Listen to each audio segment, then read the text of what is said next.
네, 안녕하세요. 안녕하세요. 네, 오늘부터 환경공학 수질 파트부터죠. 수질 파트부터 이제 시작하게 될 평혜림이라고 합니다. 만나서 반갑고요. 오늘 시작하기 전에 제가 대략적으로 이제 공부하시는 방법이나 수업 진행 방법에 대해서 잠시 설명을 드리고 그 다음에 수업을 바로 진행하도록 할게요. 첫 번째로는 이제 환경공학을 준비하시러 오신 거잖아요. 그쵸? 준비하시기 지금 시작하시는 건데 어떻게 구성되어 있는지를 조금 알아두시면 도움이 되실 것 같고, 물론 공부를 시작하시기 전에 각자만의 방법으로 다 정보를 찾아보시고 어떻게 공부를 하셔야 되는지에 대해서 알아서 찾아보셨겠지만, 그래도 제가 한번 정리를 해드리고 요즘 문제가 출제가 어떻게 되는지 경향에 대해서도 잠시 말씀을 드리고요. 그 다음에 공부하는 방법, 그 다음에 수업의 진행 방식에 대해서 설명을 드리고 수업을 시작할게요. 첫 번째로는 이제 환경 쓰실 필요는 없고요. 인터넷 뒤지면 다 나오는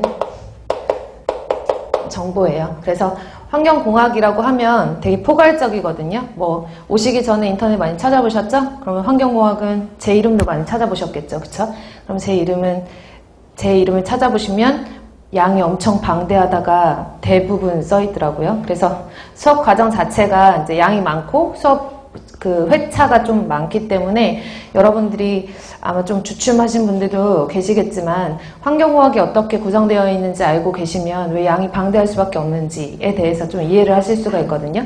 그래서 환경공학이라고 하는 것은 총 시험 문제에 나올 때 뭐 시험은 환경직 공무원 9급, 7급뿐만 아니라 뭐 연구사 시험도 있고 환경부 시험도 있고 국가직 시험 문제도 있고, 그래서 되게 다양한 분야에서 환경직을 뽑잖아요. 그쵸?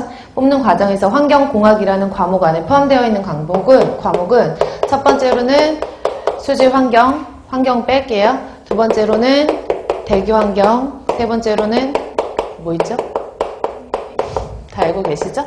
네 번째로는 토양이라고 하는데 뭐 토양이나 지하수 같은 것들도 토양에 포함이 시킬게요. 뭐 분야를 제가 딱딱딱 나누기에는 수질, 대기, 폐기물 이외에는 조금 애매하기 때문에 다섯 번째는 소음과 진동이에요. 소음, 진동이 플러스가 아니라 소음과 진동 파트가 따로거든요. 그래서 소음과 진동. 그 다음에 여섯 번째는 제가 수업 시간 잘하는 말인데 찌끄러기.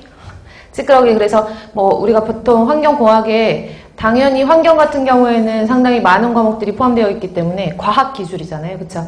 그래서 순수한 과학 플러스 기술까지 융합이 되어 있어서 뭐 요즘에 많이 이슈가 되는 화학물질에 대한 시험 문제도 어떻게 보면 환경적인 문제이기 때문에 여기에 포함이 될 수도 있고, 그래서 기타를 넣을게요.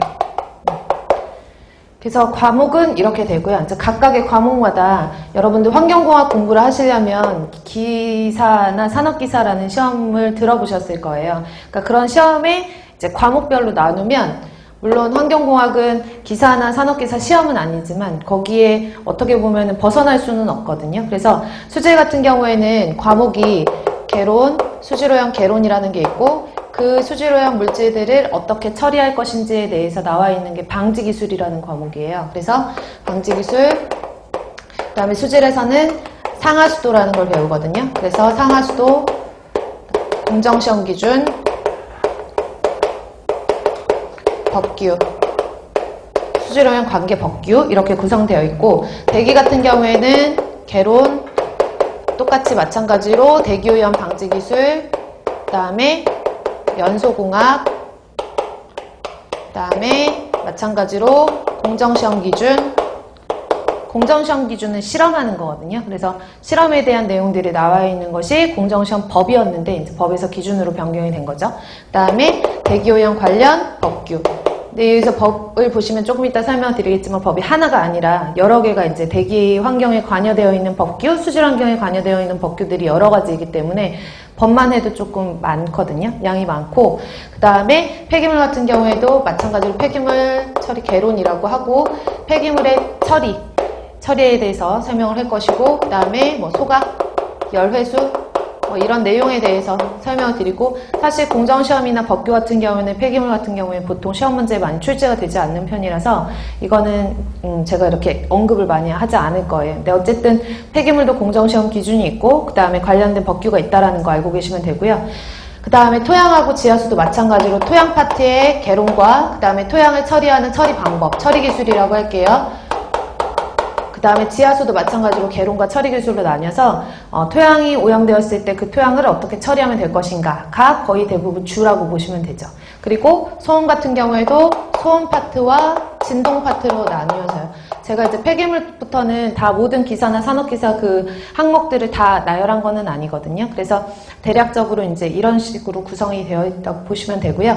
제가 이거를 왜 다 알고 계시는데 썼냐 하면 시험 문제가 어떤 문제에서 출제가 되는지를 설명을 드리려고 이렇게 장황하게 썼거든요. 그리고 기타는 사실 기타에서 시험 문제 나오는 거는 한참 동안 위해성 평가에 대해서 시험 문제가 많이 출제가 됐었고, 그리고 환경 영향 평가 많이 들어보셨죠? 그런 환경 영향 평가나 정책적인 부분이 시험 문제 나올 수가 있어요. 그래서 요즘에 이슈되는 환경적인 정책이라든지 아니면 환경 이슈라든지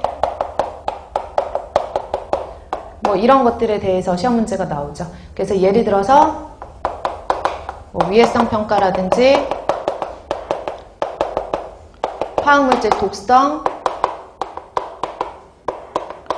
등등등 이런 것들이 이제 기타의 시험 문제가 나오는데 출제될 확률은 그다지 높지는 않지만 또 시험 문제가 한 문제, 두 문제의 당락이 결정이 되기 때문에 이런 파트까지 이제 제가 써드린 거예요. 되셨죠? 그래서 전체 환경공학은 이렇게 구성이 되어 있고요.